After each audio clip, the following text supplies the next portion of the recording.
করে কততে -23 না, সবসময় তো -23 করে। এখন তোমার মনে হলো +4 ডিগ্রিতে কাট করা হবে বা +15 ডিগ্রিতে কাট করা হবে বা -15 ডিগ্রিতে কাট করা হবে, কেমন সম্ভব? এরকম থাকে না প্লাস টেম্পারেচার, এভারেজ কুলার আছে।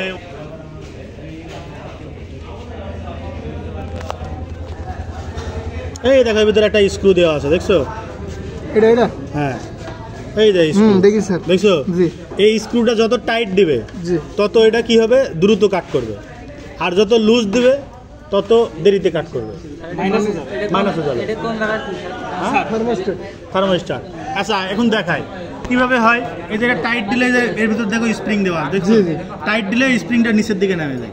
যত টাইট দিবে তত তাড়াতাড়ি অটো হবে, আর যত এটা লুজ দিবে তত দেরিতে, মানে মাইনাস টেম্পারেচারে অটো হবে, বুঝছো? এই নাটটা, এই নাট না, এই যে ভিতরে, এই ভিতরে এটাকে বলে অ্যাডজাস্ট নাট, বুঝছো? এই যে অ্যাডজাস্ট, টাইট দিলে এটা যত টাইট দিবে তত তাড়াতাড়ি অটো হবে, প্লাসে অটো হবে, +5, তারপরে হচ্ছে 4 ডিগ্রি -8 ডিগ্রি, এমন মাইনাসে চলে যাবে, বুঝছো? আর এটা লুজ দিবে যখন, তখন -15 ডিগ্রি, -18 ডিগ্রি, -23 ডিগ্রি, যত লুজ তত মাইনাস, বুঝছো? এটা -29 ডিগ্রি পর্যন্ত কাট করে। Degree 29 degree. তোমরা 29 ডিগ্রি পর্যন্ত কাট করছো? কোনদিন কাট করে দেখছো? এটা ফ্রিজ নিয়ম হচ্ছে গ্যাস চার্জ করার পরে এটা কাট করলেই তোমার ফ্রিজের কাজ 100% ঠিক আছে, আর যদি কাট না করে তাহলে 100% ঠিক না, বুঝছো?